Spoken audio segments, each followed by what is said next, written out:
ఆంధ్రప్రదేశ్ లో ఈ compressed biogas plants పెట్టేందుకు ఈ రోజు రిలయన్స్ ఇండస్ట్రీస్ ముందుకు వచ్చింది. 65,000 కోట్ల పెట్టుబడి, దాదాపు 500 ప్లాంట్లు ఏర్పాటు చేస్తామని హామీ ఇచ్చారు. నిజంగానే ఈ సభాముఖంగా ముఖేష్ అంబానీ గారికి, అనంత్ కి, పిఎంఎస్ ప్రసాద్ గారికి, మాధవ్ గారికి, హరీంద్ర కే త్రిపాఠి గారికి నా హృదయపూర్వక ధన్యవాదాలు నేను తెలుపుకుంటున్నాను. ఈ పెట్టుబడుల ద్వారా ఆంధ్ర రాష్ట్రంలోనే 2,50,000 మంది నిరుద్యోగ యువకులకి కూటమి ప్రభుత్వం ఉద్యోగాలు కల్పించబోతుంది. ప్రకాశం, అనంతపురం, కడపలో ఉన్న 5 లక్షల ఎకరాల బేడు భూమి వినియోగంలోకి తీసుకుని రాబోతున్నాం. నేను యువగలంలో ప్రకాశం జిల్లాకు ఇచ్చిన హామీని, దాంట్లో ఒక్క హామీని ఈ రోజు నిలబెట్టుకున్నానని గర్వంగా చెప్పుకోగలుగుతున్నాను. రిలయన్స్ మొదటి సిబిజీ ప్లాంట్ కనగిరిలో శంకుస్థాపన మేము చేశాము. ఈ ప్లాంట్ రిలయన్స్ సిబిజీ ప్రాజెక్ట్ కి హబ్ గా కూడా మారిపోతుంది. ఇక్కడనే హెలికాప్టర్ ఎక్కే ముందల 5 ప్లాంట్ అనుకున్నాం. హెలికాప్టర్ దిగిన తర్వాత ప్రసాద్ గారితో మాట్లాడిన తర్వాత మీరు మాకు భూములు ఇవ్వండి, తప్పనిసరిగా ప్లాంట్లు ఏర్పాటు చేస్తామని చెప్పారు.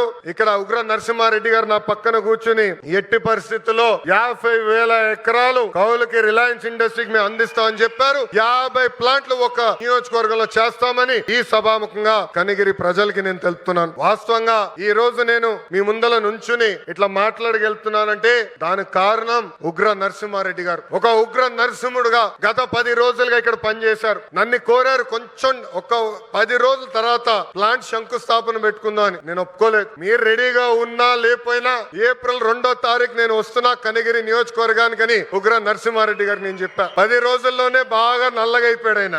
రంగు 4 షేడ్లు తగ్గింది. ఎవరి కోసం ఆయన కష్టపడ్డారు? కనిగిరి ప్రజల కోసం. మన ఇంట్లో ఉన్న నిరుద్యోగ యువకులు పక్క రాష్ట్రాలకు వెళ్లకుండా మన ప్రాంతంలోనే, మన నియోజకవర్గంలోనే ఉద్యోగాలు కల్పించే లక్ష్యంతో అహర్నిశలు పనిచేస్తున్న ఉగ్ర నరసింహారెడ్డి గారిని మనస్ఫూర్తిగా ఈ సభాముఖంగా నేను అభినందిస్తున్నా.